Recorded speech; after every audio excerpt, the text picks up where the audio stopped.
Hello, today we are going to discuss biodiversity and carrying capacity. So first, what is biodiversity? It's just the variety of life in the world or in a particular habitat or ecosystem. It's all biodiversity, it's just the variety of life in the world. Now this scientist, whose last name is Simpson, came up with what is known as the Biodiversity Index. It's essentially a formula to calculate what each species' biodiversity is within a food web ecosystem, depending on what you're looking at.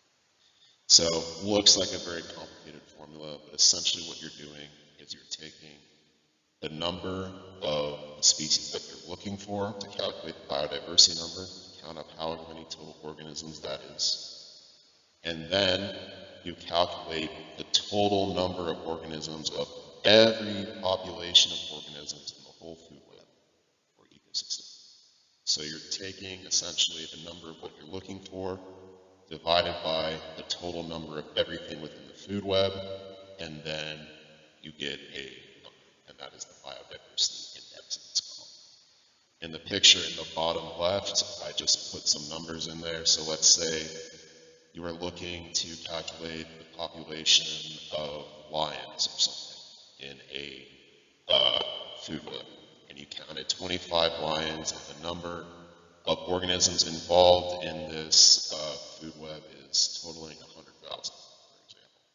So what you do is you take the total number of lions, 25, divided by the total number of all the organisms involved in the food web, 100,000, or in this situation, and you get 0.00025 or 0.025% as the biodiversity. Carrying capacity. So a little bit different. So carrying capacity is the number of people, other living organisms, or crops that a region can support without environmental degradation. We can see in this graph what carrying capacity looks like. So the blue line is what's showing really like an average, while the purple line shows what is actually happening. So essentially, when a population of a species enters an environment and it has room to grow, it's consuming resources, living a good life, reproducing, population climbs higher and higher and higher, but there's essentially a limit or a carrying capacity to where the resources match the population. So here we can see at that first purple spike around 1950, that would be like where there was an overpopulation, so their population exceeded the resources, and so some of their population died off, and that's why we see that dip around, 1960 or so. And then they have more resources available because a bunch of them died off, so their population goes up again, and then down again, and then up again. So that wavering of up and down, that is the carrying capacity, because it is essentially the maximum limit or the maximum growth that a population can have without exceeding its resources. That's really what carrying capacity is. Important thing about biodiversity and carrying capacity is that when biodiversity changes, so does carrying capacity. Depending on how the biodiversity is changed, carrying capacity could be increased or decreased for organisms in a food web. So if, say for example, you add an invasive species to the food web behind the text, you can also see this food web in the Food Web and Energy Pyramid video. But say there was an invasive species that was added, that changes or affects the biodiversity of everything, because you have another consumer and potentially something else consuming it. And that affects the maximum population, that max capacity, that carrying capacity, that every other species population would have. A really good example of how biodiversity can affect carrying capacity is there's a video about the Yellowstone wolves, basically we're introducing Yellowstone National Park. I'll leave a link to that video in the description, but it's a really cool video. I would recommend checking it out. Here is a brief excerpt of an article as to how humans affect biodiversity. As said in the previous slide, depending on the situation, adding or removing organisms or resources can greatly affect many other parts of the food web.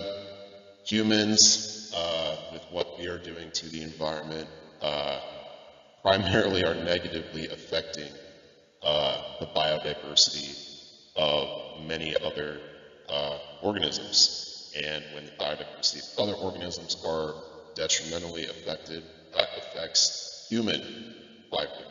Because if we're running out of resources with not enough animals and plants, that's not going to be good in the long run.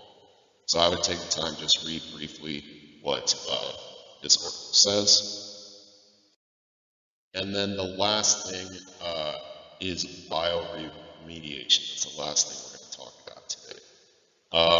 This is the use of either naturally occurring or deliberately introducing microorganisms or other forms of life to consume and break down environmental pollutants in order to clean up the polluted site.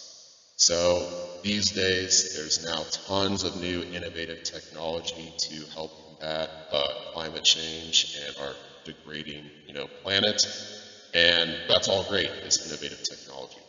But what's so interesting about bioremediation is that you are using life that already exists on Earth to help other life. No fancy, expensive technology. You're just using life to help out other life. So, for example, there are plants that literally eat pollution, just as that definition said. So, the common example is if you are in a mining site, that soil is full of toxic chemicals from being mined. You put some of these pollution-eating plants around, and they literally suck up the pollution, and then the soil is essentially being purified. There's also plastic-eating bacteria, so bacteria that literally eats plastic. Problem with the ocean is that there's tons of plastic in the ocean. Potentially, if these bacteria survive in the ocean, we could introduce those. And then, as mentioned, introducing wolves into Yellowstone National Park, that is an example of bioremediation. Again, I'll leave a link in the description so you all can watch that. Thank you for watching. Please share and subscribe, and remember to spread